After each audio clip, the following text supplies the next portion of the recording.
Hope you enjoyed the game. Thanks for joining us. Tonight, I'm Kenesha Dees. A lawsuit surrounding a rock quarry in Belmina has been dismissed in the Indiana courts. The suit called for $1.6 million to be collected from defendants who were accused of interfering with lease contracts of the quarry, causing delays. The quarry has caused concerns in the community, including environmental and even the loud sounds with veterans living nearby. The site is located next to many houses and nearby churches. Fox 54's Gabe Glassman explains where the case stands now.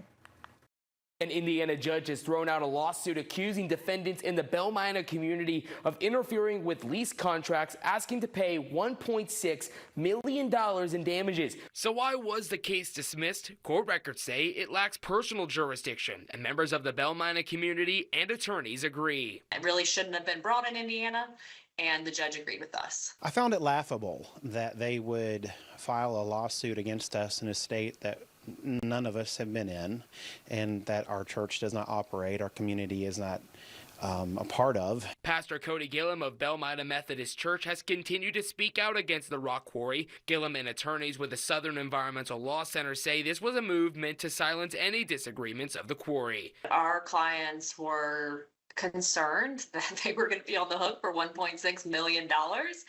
We told them we think this is a frivolous lawsuit. This is it's called a strategic lawsuit against public participation. So these kinds of cases are typically filed in order to silence any kind of opposition. And in order to intimidate our clients. We won't be intimidated. David wasn't intimidated by Goliath. We aren't intimidated by these people. But this is not the end of the story. An attempt to hit pause on operations will happen in early January with a temporary injunction hearing in Limestone County. We feel confident about that case. We're hopeful that the judge will see it our way and grant us that temporary injunction. This quarry is and will likely further cause more nuisance to our community. We have reached out to listed attorneys for the plaintiffs and are awaiting responses. From the Fox 54 studios, I'm Gabe Glassman. Attorneys defending Belmina community members say that the quarry has changed day-to-day life, impacting nearby residents. We'll continue to update you as this story develops. And here's a look from Mid-City earlier today. Ooh, a beautiful rooftop view looks like. You can see a time lapse of that and little peaks of blue in that time lapse video. More than anything, lots of cloud cover today, and we had some rain. Let's bring in Fox 54 Weather Impact Chief Meteorologist Jordan Dressman. Jordan, has the rain stopped for the rest of the evening? For many of us, the rain has stopped, and it's been stopped for the last couple of hours, but there are other opportunities for rain in the forecast. So I suppose to answer your question, no, we're not necessarily done with the rain just yet. And what we've been dealing with over the last couple of hours is kind of a combination of fog and then kind of that annoying mist where it's not necessarily raining because it's not going to get picked up on radar, but there is definitely some sort of a liquid very slowly falling from the sky. And actually this view here, live look out over the parkway northbound on Memorial Parkway, does a really good job at picking that up. And what you see here in the street lights is probably a solid combination of a little bit of fog and then a little bit of that annoying mist, because radar's really not picking up on a whole lot of activity. A couple of light showers continue to hang out across northeast Alabama, but that activity is incredibly light. Maybe some heavier activity down towards Albertville, but otherwise no rain across North Alabama or southern Middle Tennessee. We're going to continue to pay attention to this cold front back off to the west. It's going to slide through the Tennessee Valley as we head into the overnight and through the earliest hours of your Saturday morning. Earlier, we were talking about a threat for strong and severe thunderstorms. I have an update to that, and I'll give it to you in just a couple of minutes. Icing an engine failure, the apparent cause of a plane crash last month that took the lives of a Huntsville man and his two daughters. The National Transportation Safety Board has released its preliminary report on that deadly crash in Montana. The twin-engine Piper aircraft went down in the Bob Marshall Wilderness on October 17th, killing all three people on board.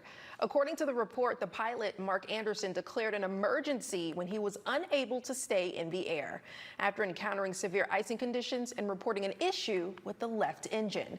Air traffic controllers lost radar contact shortly after. Search and rescue teams located the wreckage and the remains of Mark Laney and Ellie Anderson the next day at an elevation of more than 5,000 feet. The NTSB says the information is preliminary and subject to change as the investigation progresses. A final report could take up to 2 years. The Limestone County Sheriff's Office investigating a shooting at a Dollar General on Highway 127. Officials say a victim was injured but is expected to be okay. Deputies have detained a suspect. Investigators also say this appears to be an isolated incident and the situation is now secure. We'll bring you more updates as information becomes available. Tractor trailers that shut down northbound I-65 in Athens last night. Police say the crash happened around 8:30 on Interstate 65 near the Buc-ee's exit. One truck hit the median and caught fire after its diesel tank ruptured. Just look at that scene. Firefighters quickly put out the fire. One driver was hospitalized with non-life-threatening injuries. The highway was closed for several hours. Prosecutors in Limestone County are moving to revoke the probation of a Killen man previously convicted of impersonating a police officer. A petition filed by District Attorney Brian C.T. Jones earlier this month seeks to reinstate a suspended prison sentence for Robert Bowman you see here. The petition alleges Bowman violated the conditions of his probation by failing to avoid injurious or vicious habits and for failing to abide by the law. These changes come after Bowman was arrested earlier this month in Colbert County for making terrorist threats against Deschler High School. A judge has set a revocation hearing for December 4th. Bowman faces up to 2 years in prison, or in jail rather. You may remember back in September, an equine veterinarian working across multiple states, Dr. Gregory Ford, was arrested on charges out of Lauderdale County for the alleged sexual abuse of a child. Part of an ongoing federal investigation, those original charges have expanded to include sex trafficking. Ford worked at barrel racing events across the Southeast, originally based out of Texas.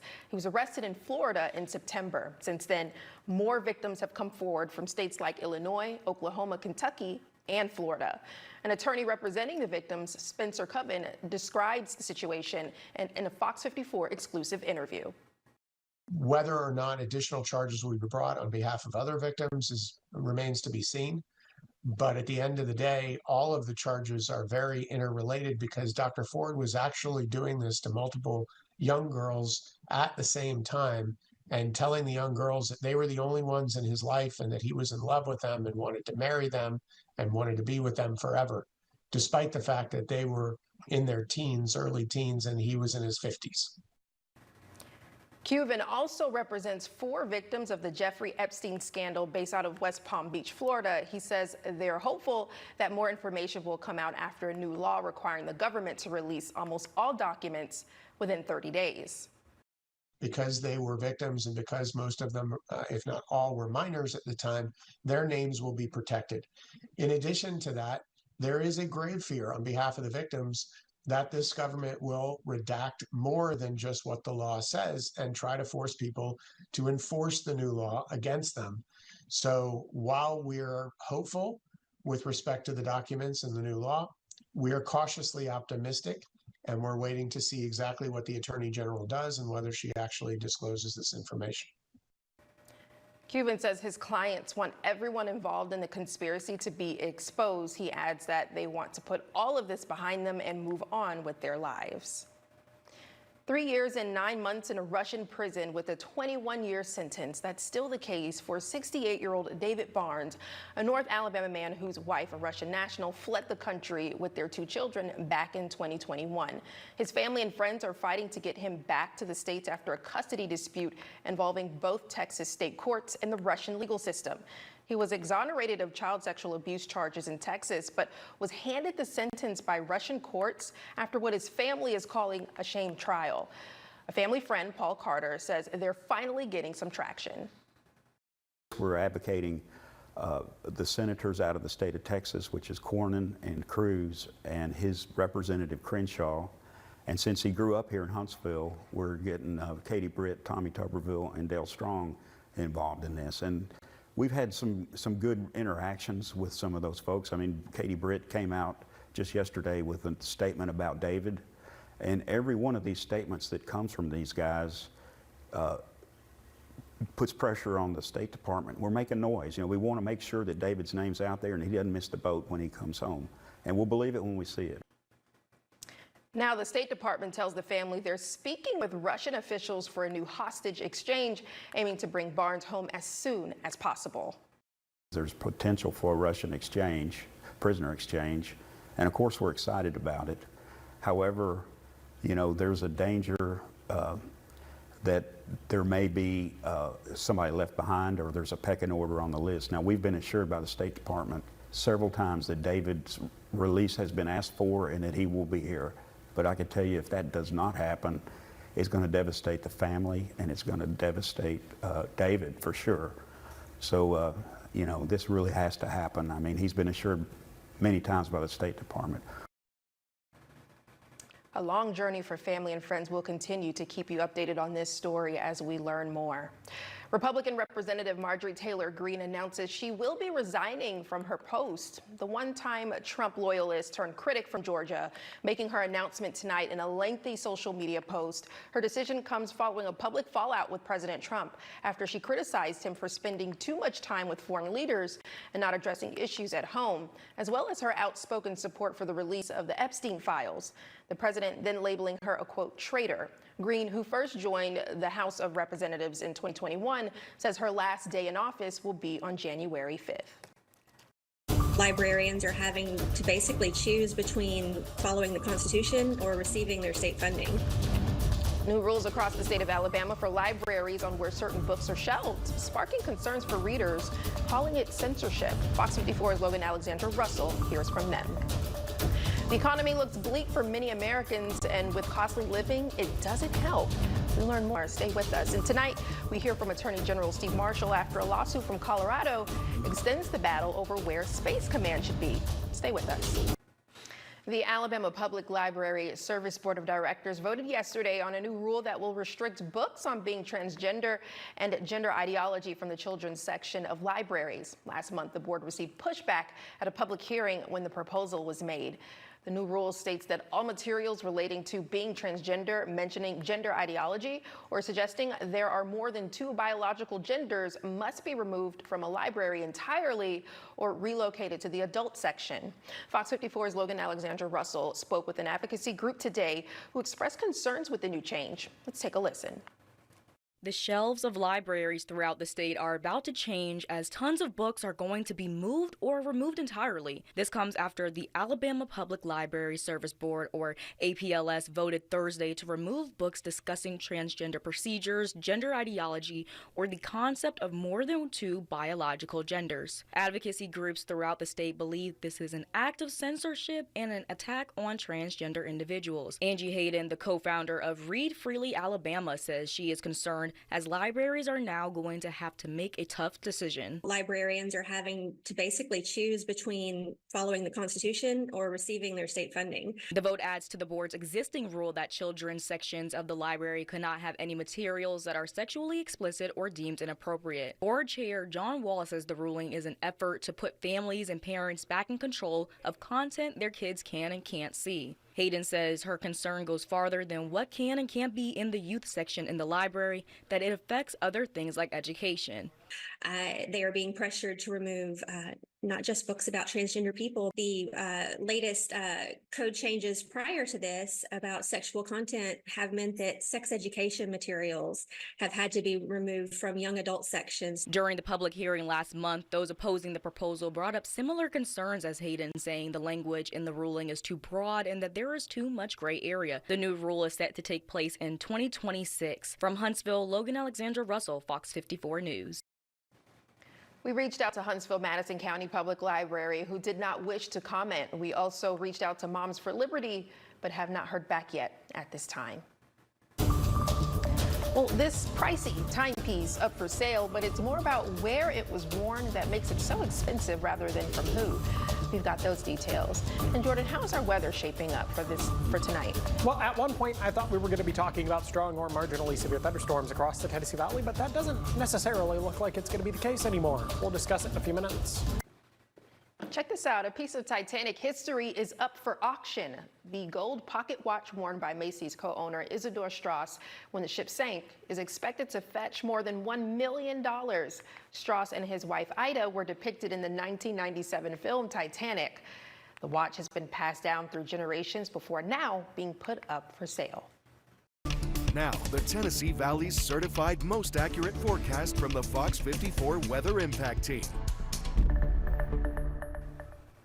I see why it would be pricey. I mean, obviously, it being worn on the Titanic, but it looks, based off of the picture, to be in good shape. It does look like it's in good shape, unlike other pieces of jewelry, which were just willy-nilly tossed into the ocean.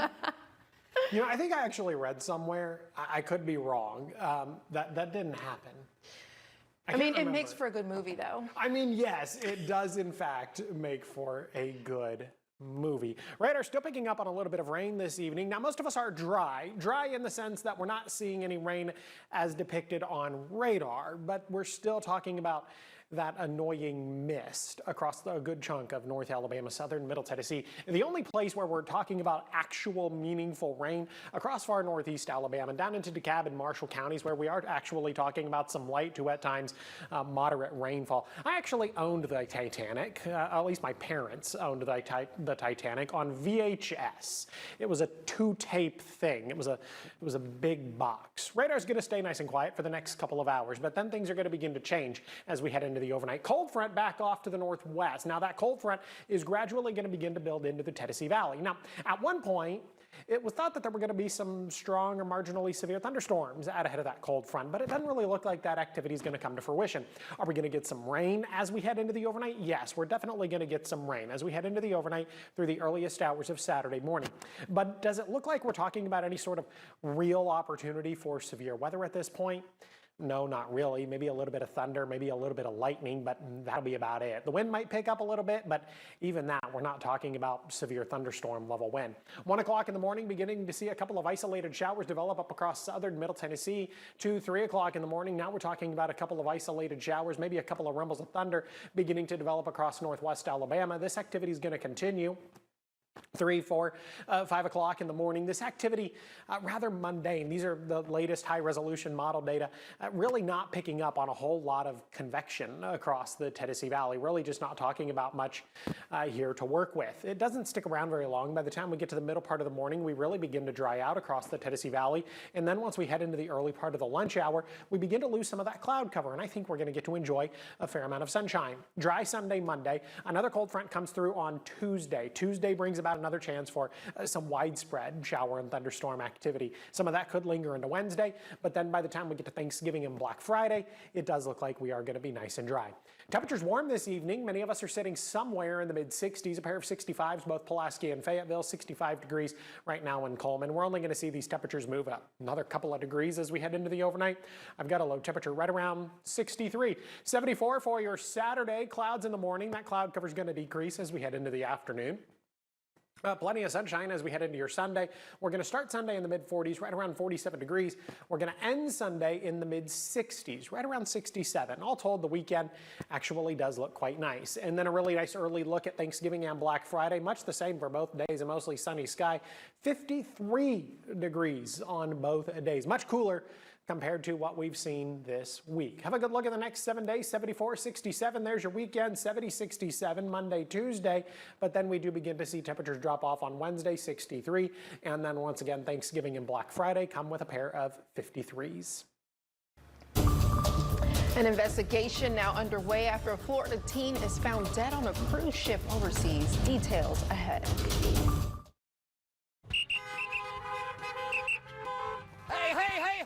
Hey, Barney, what kind of chaos are you creating here? I ain't creating this. This is your fault. You're still low prices here. Oh, my goodness. Let me handle it from here. Folks, make the short drive to North Country in Arab, Alabama or Jasper, Alabama, because you're going to save up to $25,000 on our 2025 model year end closed sales event. 0% financing, lifetime powertrain warranty. I'll see you soon. I moved from Dallas to Los Angeles all by myself. The order of things I wanted to set up was internet, water, then power. I needed to take a shower, but I really did need the internet for work and to watch my shows. That's kind of a crazy thing to admit in front of a camera. Pretend I didn't say that. I got to Spectrum. I was so relieved that I was getting the best bang for my buck. It was a huge weight taken off of my shoulders. Real customers, real savings. To see how much you can save, visit spectrum.com/save. What have we got? The Andersons. All night, tossing and turning, bad backs, sleep score at an all-time low. Round up the team. At Denver Mattress, going undercover is literally how we solve problems. And when we find sleepers waking up with aches and pains, we turn to the Tempur-Pedic Adapt, designed for ultimate pressure relief that uniquely adapts to your body's pressure points. And right now, save up to $500 on Tempur-Pedic adjustable mattress sets and get a $300 gift. Denver Mattress, the easiest way to get the right Tempur-Pedic. The Whataburger Buffalo Ranch Chicken Strip Sandwich is back, and some would say it's bigger and better than any chicken sandwich out there. More chicken strips, more Monterey Jack cheese, smothered in buffalo and ranch, all on a 5-inch bun. There's so much crispy, cheesy, saucy goodness, we had to go really wide to fit it all in. Think that might be too far. Let's split the difference. Just right. The Whataburger Buffalo Ranch Chicken Strip Sandwich is back. What a burger. We wanted to switch to T-Mobile to make sure that we have better coverage. T-Mobile is now the best network. And with T-Satellite, we're connecting millions of people in places no carrier tower can reach. I signed up for T-Satellite to give me peace of mind as a mom that makes life better knowing that it's there when we need it. Now, Verizon customers can test drive the T-Mobile network free for 30 days. Your phone, our network, no strings. Download the T-Life app to start your free trial.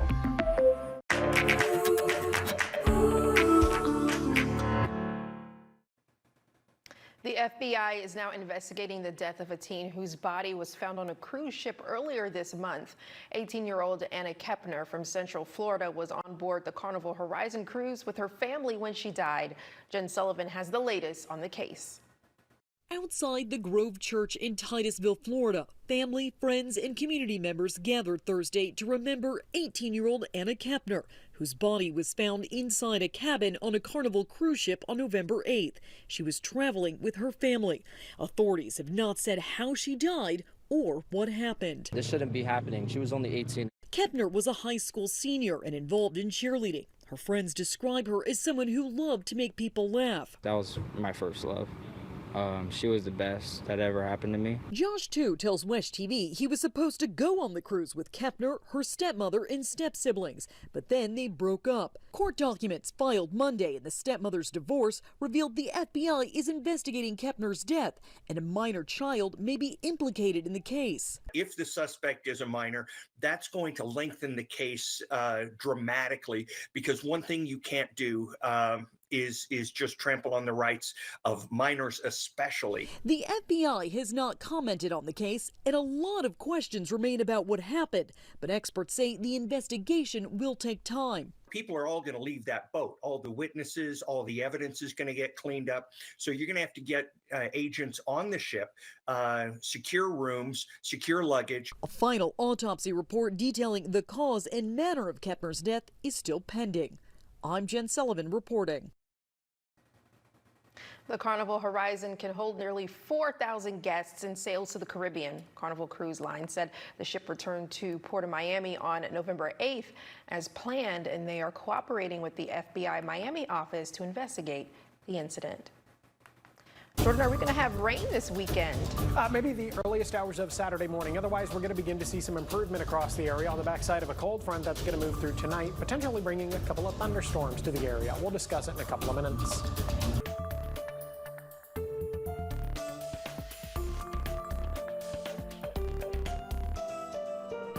Welcome back. Colorado attorneys started a ticking timer just days ago, challenging the move of Space Command from Colorado Springs to Huntsville. In the summons sent to the Trump administration, Colorado Attorney General Phil Weiser poses the question of if the move was made based on military readiness or political retribution. We sat down with Alabama Attorney General Steve Marshall, who believes Colorado's attempts will be unsuccessful, adding the state had its chances to keep Space Command local to them.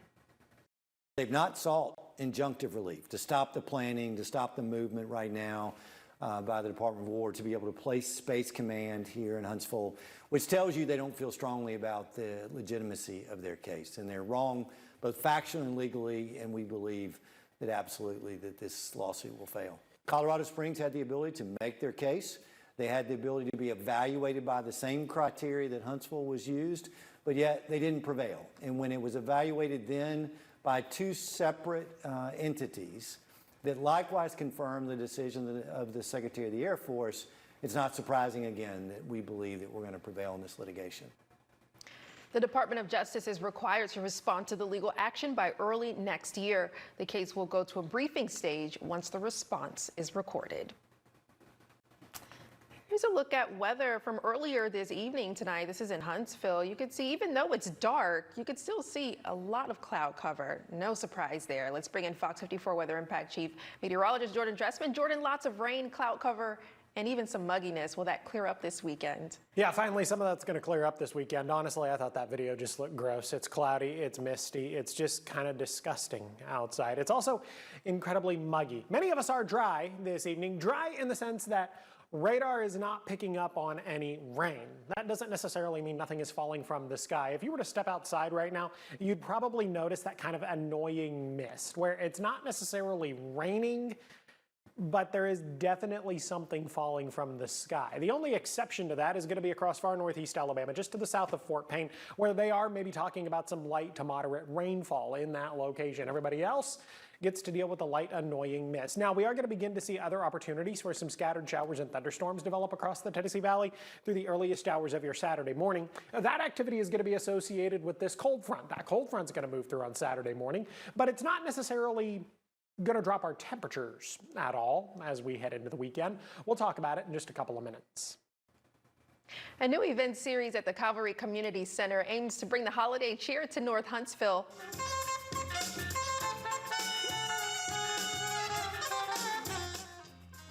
Well, hey, take a listen. It's called Jazz Giving with Friends, and it's part of a quarterly initiative to showcase more local artists. District 1 City Council member Michelle Watkins and Arts Huntsville collaborated over the last 6 months to make it all a reality.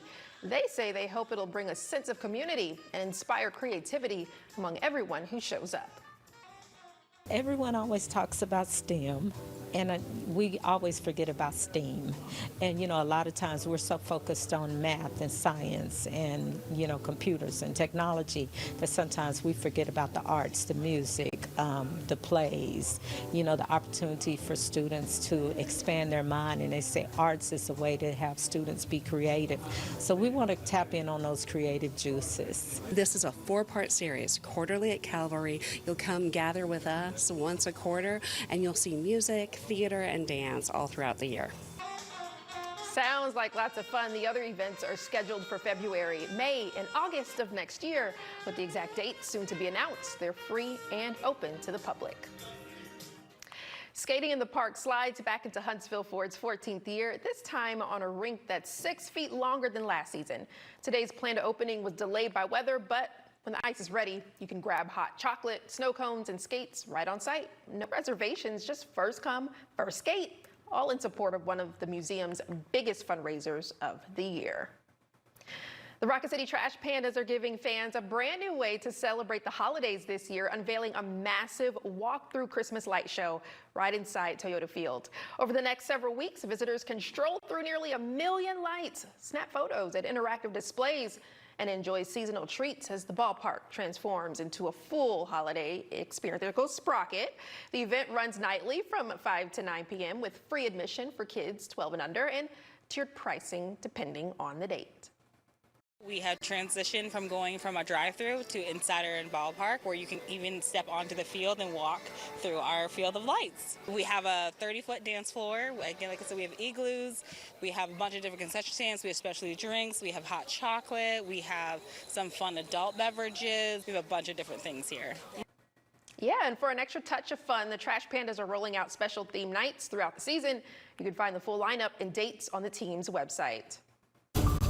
Jordan, more warm weather this weekend? Yes, indeed. We are going to maintain the warmth across the Tennessee Valley, which is odd, considering the fact that we're going to be on the backside of a cold front. That cold front moves through tonight, has the chance to bring us some thunderstorms to the Tennessee Valley. We'll discuss it in just a couple of minutes. Now, the Tennessee Valley's certified most accurate forecast from the FOX54 Weather Impact Team. It's kind of a gross night across North Alabama, southern Middle Tennessee. There's a combination of a little bit of a fog, a little bit of a mist. Some of us are actually talking about a little bit of rain. Our friends in Fort Payne actually talking about some light to moderate rainfall. The rest of us are dry, at least dry in the sense that radar's not picking up on any rain. But if you were to step outside this evening, you're going to notice one of two things. You're either going to notice that it's foggy or that it's misting, and that something is falling from the sky, but it's not necessarily raining. Again, raining in the sense that nothing's getting picked up on radar. Cold front back off to the northwest. That cold front's going to slide through the Tennessee Valley as we head into the overnight and then early into your Saturday morning. We are going to begin to see some showers and thunderstorms develop along and ahead of that cold front as we head into the earliest hours of your Saturday morning. And at one time, it was kind of thought that there was a chance for some strong or marginally severe thunderstorms as we head into the overnight, but that doesn't necessarily look like it's going to come to fruition. As a matter of fact, if we take a look here at the latest model data is actually having a really difficult time picking up on much of anything moving through the Tennessee Valley. Here we are, 1 o'clock in the morning, a couple of isolated showers hanging up across southern Middle Tennessee, maybe a couple of rumbles of thunder, but really that's about it. 2 o'clock in the morning, now we're beginning to see some of that activity build into northwest Alabama, Lauderdale, Colbert, down into Franklin counties. Again, maybe a couple of rumbles of thunder here, but we're really not picking up on a whole lot of activity. Maybe a bit of a gusty wind sort of a thing, wind gusts 35 to 40 miles per hour. But the overall threat for any strong or severe thunderstorms appears to be incredibly low. 4 or 5 o'clock in the morning, still talking about some of that activity across the Tennessee Valley, but it's going to get out of here by the time we get to 6, 7 o'clock. By 9:30, mostly cloudy sky, beginning to see a couple of peaks of sunshine, but that cloud cover is going to begin to break as we head into the later part of Saturday morning and then early into Saturday afternoon. Dry Sunday, Monday, and then another cold front moves through the Tennessee Valley as we head into your Tuesday, bringing another round of widespread shower and thunderstorm activity that could linger into your Wednesday. Good news, looks like we're going to be dry as we head into both Thanksgiving and Black Friday. Temperatures currently sitting in the mid-60s across the Tennessee Valley, 64 in Scottsboro, 64 in Albertville, 66 in Florence, and a pair of 65s for both Pulaski and Fayetteville up in southern Middle Tennessee. Showers and thunderstorms somewhat likely as we head into the overnight. Some of them could make a little bit of noise, a little bit of thunder, a couple of flashes of lightning, but again, the overall threat for anything severe is going to be incredibly low. Temperatures not really moving from where they sit right now. We're going to bottom out right around 63 degrees. 74 on Saturday, 67 on Sunday. Cloud cover is gradually going to clear through the course of Saturday afternoon. We're going to start Sunday in the mid-40s. You'll want a jacket as you're heading out the door for Sunday services and Sunday breakfast. And then we are going to be a little bit cooler, still above average, though, for the back half of the weekend. Thanksgiving, Black Friday, honestly look quite wonderful. Now, we are going to be much chillier. A cooler air mass is finally going to build into the Tennessee Valley, but we're talking about plenty of sunshine. Good thing, too, because I always smoke my turkey every year, and the last thing I need is rain on Thanksgiving. That would be really unfortunate. Have a good look at the next 7 days. There's your weekend, 74, 67, 70 on Monday, 67 on Tuesday, 63 on Wednesday. So, yeah, it really is Thanksgiving and Black Friday where we begin to see that cooler air build in. Both days come with highs in the lower 50s, 53. Both days start in the mid-30s. A regular paycheck isn't enough for many Americans, a new survey reveals, and this costly living may come to a head this holiday season. We explain. Benefits cuts and Democratic election sweeps earlier this month exposed what many Americans have been experiencing for years. The cost of living is just too high, and people are increasingly fed up. Plus, new data released today shows American paychecks aren't going as far as they used to. Ivan Rodriguez breaks down the latest economic outlook just around the corner from the start of the holiday season. Higher price rise of everything going on with inflation, the tariffs, our dollars are not stretching as much as they need to. From food to health insurance. It's going to be tripled this year, which equates to double the cost of what we pay for our mortgage for our house. People are struggling to keep up with rising costs. A poll published by Fox News this week found 76% of Americans have a negative view of this economy, up from 67% in July. Vice President J.D. Vance says the administration needs time. As much progress as we've made, it's going to take a little bit of time for every American to feel that economic boom, which we really do believe is coming. When it comes to Americans' paychecks, in September, inflation-adjusted hourly earnings were flat for the second month in a row, holding the annual rate of gain at 0.8%. the lowest in more than a year, according to Bureau of Labor Statistics data released Friday. For blue-collar and service industry workers, real pay gains were even weaker. The White House, however, continues to express optimism about the economy. Wages are up by 3.8% over the year for American workers because of President Trump's pro-growth policies. In fact, real wages are on pace to increase roughly $1,200 for the average worker this year under President Trump. In September, inflation also rose to 3% for the first time since January, according to the Consumer Price Index. I'm Ivan Rodriguez reporting. The gap between what officials are saying about the economy and what many Americans are experiencing in their daily lives remains a key issue as midterm election cycles get closer. Sam Shade and the Alabama A&M Bulldogs wrapping up their 2025 campaign with a trip to Houston this weekend. We'll talk to the head coach of the Bulldogs next in sports. Fox 54 Sports is sponsored by Alpha Insurance. Tom Brawley Municipal Stadium in Florence has been home to the North Alabama football team since 1949. But on Saturday, the Lions say goodbye to more than 80 years of playing at that venue as they begin to look ahead to a new era at Bank Independence Stadium. The Lions are 2-9 overall and 1-6 this year in conference play as they head into their final game at Brawley Stadium. Brent Dearman and company losing 61-0 to Tarleton State last week, and they've won just one game against a Division I opponent this season. UNA welcomes Southern Utah to town on Saturday, and Coach Dearman hopes that his team can leave Brawley Stadium on a high note. It's kind of bittersweet. You're playing at a historic place in Brawley that's seen so many great games, seen so many great players. You got a team that got to win a national championship on its home turf at Brawley. So it's going to be kind of a bittersweet moment. I know we're honoring the 90s teams that are going to be down there in the end zone. For them to play and win so many football games on that stadium, we want to send it out the right way. But we also know that it's kind of leading into a new era of UNA football. All right, UNA will say goodbye to Brawley Stadium on Saturday at 1 p.m. If you're not heading out to Florence for the game, you can catch it via ESPN Plus stream. We will have highlights and a recap over the weekend right here on Fox 54. The regular season finale for the 2025 Alabama A&M football team is drawing near. This year, the road ends in Houston, Texas, as the Bulldogs traveling out west to take on Texas Southern, who is 5-5 overall and 4-3 in SWAC play.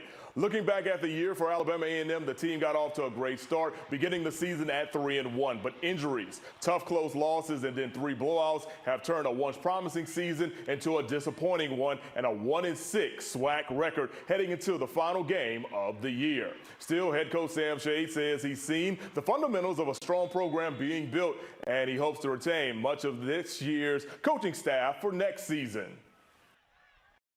Some of our position groups, like I said, the injury bug really bit them big time. So, I felt like some of our coaches, weren't quite working with top guys to go against some of the competition that we were going against at times during the season.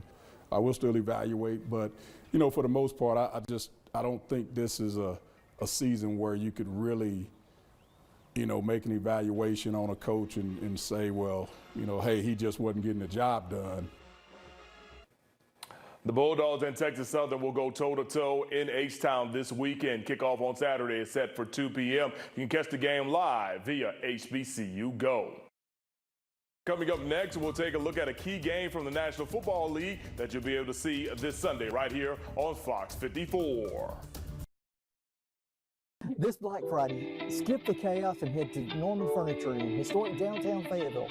Big savings, no lines, and free white glove delivery right to your door. Big savings, small town charm, and just what your home needs. Do you want free internet? Forever? You got it. Really. We mean it. Spectrum is offering free fiber-powered internet forever. Want it?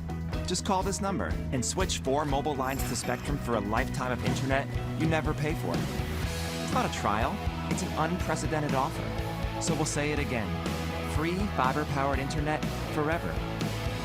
Have you called yet? Because your internet is forever. But this ad ends now. The greatest measure of the season is how it makes you feel. The December to Remember sales event. Get offers $100 on select models. Ever since I chose Blue Cross and Blue Shield of Alabama for my family, I feel like I can't make a wrong decision. Honey? Pattern, yes. Wings, no. I never second guess myself anymore. Knowing my family has a plan that gives us the freedom to choose from a large network of doctors and hospitals. Can I schedule Thursday? Make it an hour. Gives me this unshakable confidence. And now, I just can't miss. What's for dinner? Pizza! Some decisions are easy. Blue Cross and Blue Shield of Alabama. We cover what matters. The model year clearance event has been extended. The remaining 2025s all must go. Travel trailers are slashed, motorhomes are massively reduced, and fifth wheels are clearance price. Again, every 2025 on the lot is on sale now. Hurry in today while you still can, because inventory is limited, and when they're gone, they are gone. The only way to go is in a Bankston motorhome. The biggest stars. On the Jennifer Hudson Show. Fox 54 Sports is sponsored by Alpha Insurance. The biggest game of the NFL weekend taking place in Texas as the Dallas Cowboys play host to Jalen Hurts and the Philadelphia Eagles. The new look Cowboys defense, which features a number of new faces, are hoping to keep the struggling Eagles offense in check. The Eagles are 31st in pass attempts this season, 28th in passing yards. Former Alabama standout Jalen Hurts throwing for fewer than 202 yards in 7 of the Eagles' last 10 games. Receiver A.J. Brown, he's been publicly critical, and others reportedly sharing that opinion. Hurts, meanwhile, trying to navigate the criticism from within. I guess I get a lot of attention when things are going well and when things are not going so well, and so I never run away from holding myself accountable, and I think, I think that's exactly what I've taken the approach of doing.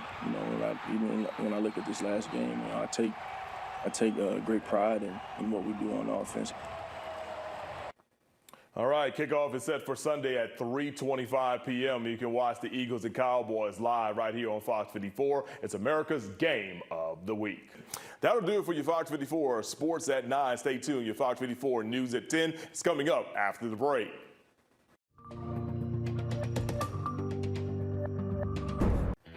Coming up on Fox 54 News at 10.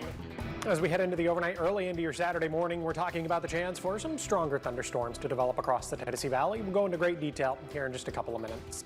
All the latest headlines, including remarks from Alabama Republican Party Chairman John Wall at tonight's Madison County GOP Freedom Celebration. I'll have the latest on all the area's road closures and delays so you can get to work and school fast and on time in the morning.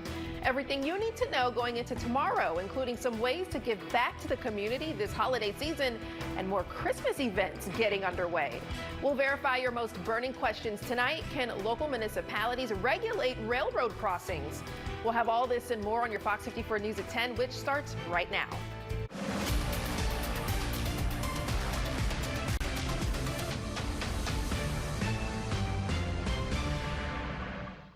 There is a small chance for a couple of stronger thunderstorms to develop across the Tennessee Valley as we head into the overnight through the earliest hours of your Saturday morning. But all in all, the overall threat for anything severe is going to be incredibly low as we head into the earliest hours of Saturday morning. Radar, for the most part, does look nice and quiet this evening, though if you do step outside, you are definitely going to notice it's misting. Now, it's really difficult for that mist to usually be picked up on radar just because it's so incredibly light. The only place where we're actually talking about potentially some meaningful rain is across far northeast Alabama, where maybe in Fort Payne they're talking about some light to moderate rainfall. We're also looking at a cold front. Cold front's going to slide through the Tennessee Valley as we head into the overnight and then through the earliest hours of your Saturday morning. And that's what's going to be the thing that triggers the chance for a couple of isolated thunderstorms across the Tennessee Valley.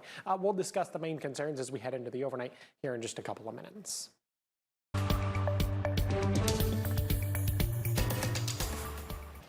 Welcome to your traffic forecast. I'll be breaking down all the latest road closures, traffic alerts, and projects every day so you can get to where you're going on time.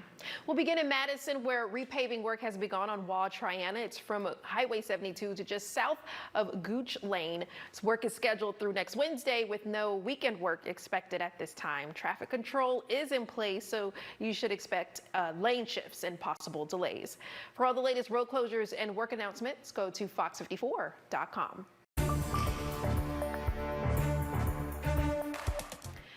Alabama's library system reeling after yesterday's APL's vote, a decision that could remove books dealing with gender identity, transgender topics, and other materials deemed inappropriate for minors from public libraries. The ruling, set to take effect next year, has raised concerns among librarians and advocacy groups about access and potential censorship. We spoke with APLS Board Chair John Wall about the decision at tonight's Madison County GOP Freedom Celebration, where he addressed the new guidelines. This code change makes sure that we increase the safeguards for Alabama children. And that's what this is all about. We want to make sure that parents are in the driver's seat in making the decisions of what their children are exposed to when it comes to sensitive topics, especially regarding sexuality or sexually explicit content. This is not about book banning. This is about putting people first and making sure that our children are protected. For more from local advocacy groups on the change, go to FOX54.com. The Rocket City Trash Pandas are giving fans a brand new way to celebrate the holidays this year, unveiling a massive walk-through Christmas light show that you can see behind me right inside Toyota Field. Over the next several days or weeks, visitors can stroll through nearly 1 million lights, snap photos at interactive displays, and enjoy seasonal treats as the ballpark transforms into a full holiday experience. There's Sprocket there. The event runs nightly from 5 to 9 p.m. with free admission for kids 12 and under, and tiered pricing depending on the date. We have transitioned from going from a drive-through to Insider and Ballpark, where you can even step onto the field and walk through our field of lights. We have a 30-foot dance floor. Again, like I said, we have igloos. We have a bunch of different concession stands. We have specialty drinks. We have hot chocolate. We have some fun adult beverages. We have a bunch of different things here. Oh yeah, and for an extra touch of fun, the Trash Pandas are rolling out special theme nights throughout the season. You can find the full lineup and dates on the team's website. Florence Lauderdale Animal Services is teaming up with Life South for a blood and pet food drive tomorrow. Community members are invited to donate blood or bring pet food to help local animals in need. It's from 10 a.m. to 4 p.m. at PetSmart in Florence. Walk-ups are welcome, but the link to register is on FOX54.com. And if you're looking for a less invasive way to give back this weekend, check out Mad Malt's Brewing Fundraiser and Food Drive. The event is in support of the Rose of Sharon Soup Kitchen. They're asking attendees to bring non-perishable food and toiletry items. There will also be a lineup of performers, including Kirk Jones and Ukulele Frenzy. It's tomorrow from 7 to 9:30 p.m. at Mad Malt's Brewing on Maple Avenue. Invisible Warriors is inviting women veterans, their family and friends to gather for a Friendsgiving celebration tomorrow. The community meal will feature great food, family-friendly activities, and a chance to meet the remarkable women who have served our nation. It's at the Huntsville Military Women's Community Center from noon to 4 p.m. The link to RSVP is on FOX54.com. Union Chapel Missionary Baptist Church is distributing free Thanksgiving boxes to the community tomorrow. Each box will include all the essentials for a traditional holiday feast, like stuffing mix, mac and cheese, cranberry sauce, and even a turkey. It's a drive-through giveaway, so recipients will stay in the cars for pickup service.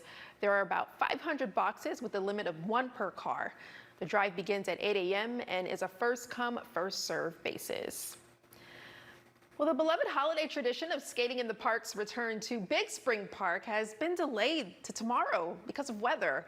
The rink will be reopened, though, 7 days a week, with hours varying throughout the season. Admission is $15 for ages 10 and up and $5 for ages 9 and under. Skate rentals are available for $5, or you can bring your own. The rink will also host special events like DJ nights, family nights, and a family-friendly New Year's Eve celebration. A link to the full schedule is on FOX54.com. Rickwood Caverns is kicking off the holiday season with a magical underground experience, Wonderland Under Warrior. It's a whimsical journey underground, transforming the cave into a winter wonderland. You can see it for yourself. The self-guided tours takes visitors deep into the cave through themed rooms like Glacier Ice Caverns and Elf Villages. General admission is $12 per person, and it's open from 2 p.m. to 8 every weekend through January 4th. With the exception of a couple of showers hanging out over across northeast Alabama, many of us are dry, but we're talking about the chance for some thunderstorms as we head into the overnight. How does that transition into our weekend? We'll talk about it in just a couple of minutes. And trains that are on those railroad crossings have been a pain for Madison residents for a while now, but does the city have any control on where they are? We'll verify. Now, the Tennessee Valley's certified most accurate forecast from the FOX54 Weather Impact Team. Radar for the most part looks nice and quiet this evening. We are talking about just a little bit of rain over in northeast Alabama, just to the north and right around the Fort Payne area. But other than that, many of us are dry. Dry in the sense that we're not picking up on any rain as far as radar is concerned. But if you were to step outside this evening, you're probably going to notice one of two things. You're either going to notice A, some patchy dense fog beginning to develop across the Tennessee Valley. Yes, I know, another night of patchy dense fog. Or B, you're going to notice a little bit of mist falling from the sky. And it's that really, really light, annoying mist that's almost impossible to pick up on radar because it is just so incredibly light. We are going to see some thunderstorms develop across the Tennessee Valley as we head into the overnight and then through the earliest hours of your Saturday morning. That activity is going to be associated with a cold front. The cold front is still back off to our northwest, but it's going to drop to the southeast through the earliest hours of Saturday morning, really anytime between 1 a.m. and 6 a.m. And at one point, it was kind of thought that we could get some stronger or marginally severe thunderstorms out of that cold front, but it doesn't really look like that's going to be the case anymore. We're still probably going to get a little bit of rain and maybe a couple of thunderstorms, but the overall threat for severe weather at this point looks like it's going to be incredibly low across the Tennessee Valley. Here's Futurecast as we head into the earliest hours of Saturday morning. Really not a whole lot going on, and as a matter of fact, we're going to begin to lose a lot of the cloud cover across the Tennessee Valley once we get beyond the overnight through the course of Saturday morning, and then even as we head into Saturday afternoon. We're going to get to enjoy a fair amount of sunshine. All told, the weekend is actually going to be quite nice. Current temperatures across the Tennessee Valley, many of us are currently sitting in the mid-60s, right around 64, 65, some of us holding on to 66 degrees. And we're not going to see temperatures move much as we head into the overnight and then early Saturday morning. When it's all said and done, it looks like many of us are only going to drop 2 or 3 more degrees. I've got a low temperature right around 63, and then a couple of isolated, widely scattered showers and thunderstorms are also going to remain possible as we head into that overnight time frame. Again, anywhere between 1 a.m. and 6 a.m. Have a good look at the weekend. All told, the weekend actually doesn't look that bad. We're going to be relatively warm this weekend, which is odd considering the fact that a cold front's going to move through tonight. 74 degrees on Saturday. We're probably going to start the day with a little bit of cloud cover, but then as I was showing you, we're going to end the day with a little bit of sunshine. That cloud cover is gradually going to taper off through the course of the afternoon. We're going to start Sunday off a little bit cooler. Grab a jacket as you head out the door for Sunday services and Sunday breakfast. You're going to need it. We're starting off in the mid-40s, right around 47 degrees, and then climbing into the mid-60s, right around 67. Have a good look at the next 7 days, staying with the warmer air as we head into Monday and Tuesday, but then temperatures begin to drop off as we head into Wednesday. Tuesday, by the way, is going to bring an additional cold front through the Tennessee Valley. That brings another chance at seeing some widespread shower and thunderstorm activity. And then it does look like we are going to be quite nice for Thanksgiving and Black Friday. Plenty of sunshine both days. Temperatures hanging out in the lower 50s, so much cooler. Those trains on the tracks parked there for a long amount of time. Can they be regulated by a municipality? We'll verify. Coming up tonight on Trending Topics, Kanisha and I are going to be talking about all things Wicked. Stick around, you don't want to miss it. Earlier this week, the Madison City Council met to discuss the traffic problems caused by railroad crossings in the city.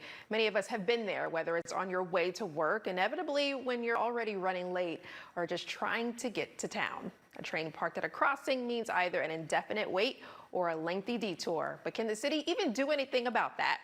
Do they have any control over railroad crossings? Let's verify. We all know that feeling when you hear the train horn and you know what's coming. A long wait at a railroad crossing or a detour around the tracks if you're impatient.